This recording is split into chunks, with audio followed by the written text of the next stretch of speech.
Hey, good morning.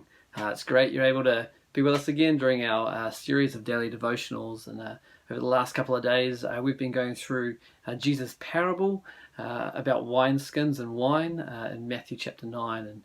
And so we're just going to continue there today. This is our last day on it. And so if you have your Bible, would you join me? Just turn to Matthew chapter 9, and we're going to be reading from verse 9.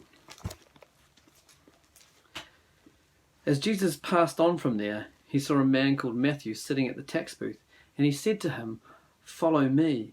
And he rose and he followed him. And as Jesus reclined at the table in the house, behold, many tax collectors and sinners came and were reclining at the table with Jesus and his disciples. And when the Pharisees saw this, they said to his disciples, "Why does your teacher eat with tax collectors and sinners?" But when Jesus heard it, he said, "Those who are well have no need of a physician, but those who are sick. Go and learn what it means. I desire mercy and not sacrifice, for I came not to call the righteous, but sinners." Then the disciples of John came to him, saying, "Why do we and the Pharisees fast, but your disciples do not fast?" And Jesus said to them, "Can the wedding guests mourn as long as the bridegroom is with them? The days will come when the bridegroom is taken away from them, and then they will fast. No one puts a piece of unshrunk cloth on an old garment, for the patch tears away from the garment, and a worse tear is made. Neither is new wine put into old wineskins. If it is, the skins burst, and the wine is spilled, and the skins are destroyed. But new wine is put into fresh wineskins, and so both are preserved." Now, from our previous two devotionals, remember that in this parable, the wineskins are about the types of people Jesus is calling to himself, his followers, his disciples. Those who think they have no need are the old wineskins. Those who recognize that they are sick and that they are in need are the new wineskins. And the wine, that's about God, specifically about God's heart of compassion. Now, nothing is really said about the old wine. Notice that. We hear about the new wine, we hear about the old wineskins, the new wineskins, but nothing is said about the old wine. And actually, I think the old wine is actually something good. Like most wine buffs will tell you, the old wine tastes the best. It's the superior or matured version. But it has already undergone the fermentation process, so that in its form it has less capacity to change its container. In essence, the old wine might be the same as the new wine, but it needs to be in a different form in order to be an agent of change for the wineskins. And so God's external compassion in the Old Testament or in the Old Covenant needs to become internally present in the new. It's the same in essence, but maybe different in form. But the container has to be made new as well. Old wineskins won't do. They can't preserve and will break under the pressure or the great pressure of the agent of change, the fermenting wine.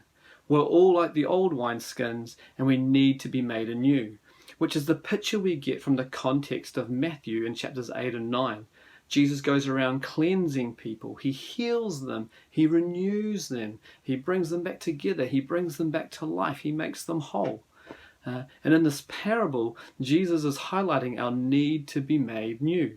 We need to be changed to become vessels who can receive and hold the pressure of his maturing wine, which is his act of compassion. Jesus takes something that was external to humanity, maybe his spirit, his law, and he etches it, he makes it alive in the hearts and minds of his people. So we're not primarily changed from without, we are compelled from the faith we are given from within. God foretold this actually in his plan to the prophet Ezekiel, where he said, "Moreover, I will give you a new heart, and a new spirit I will put in you, and I will remove the heart of stone from your flesh and give you a heart of flesh. I will put my spirit within you and cause you to walk in my statutes, and you will be careful to obey my ordinances. So you will be my people, and I will be your God." Remember, this parable is in the direct context of Jesus being asked about the character of his disciples. And so we recognize in this parable at least two marks of Jesus' disciples.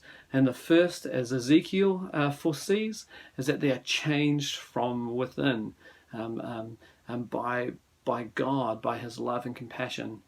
And the second is that Jesus' disciples, or the second mark of his disciples, is that they can hold and preserve the compassion or the wine that they have received themselves.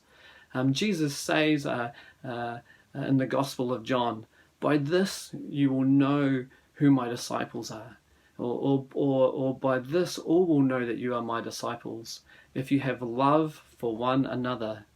A disciple is someone who has received and can hold God's compassion, and then who, because of the magnitude of what has been received, serves Jesus by compassionately interacting with others. The big idea is loved people love people. Loved people in the way of their leader become compassionate. This is to be the mark of Jesus' disciples. Compassion is the way of Jesus' kingdom. The Apostle Paul says in Colossians 3, "Put on then as God's chosen ones, holy and beloved, compassionate hearts, kindness, humility, meekness and patience, bearing with one another, and if anyone has a complaint against another, forgiving each other as the Lord has forgiven you, so you also must forgive. And above all of these, put on love, which binds everything together in perfect harmony. And let the peace of Christ rule in your hearts, to which you were called, or indeed called, into one body." If the message of the gospel is not presented simultaneously with the experience of active compassion and love, or the active love and compassion that we show others, then both will be lost. Neither will be preserved. God's compassion is the gift we receive, but it is also an instrument by which we are to be his labourers in the fields of his harvest. And so my question to you, or for us this morning, is what are the instruments that we rely on the most as we go out to call people to God's kingdom? Thanks again, and I really hope you're able to join us again as we continue our series of daily devotionals tomorrow.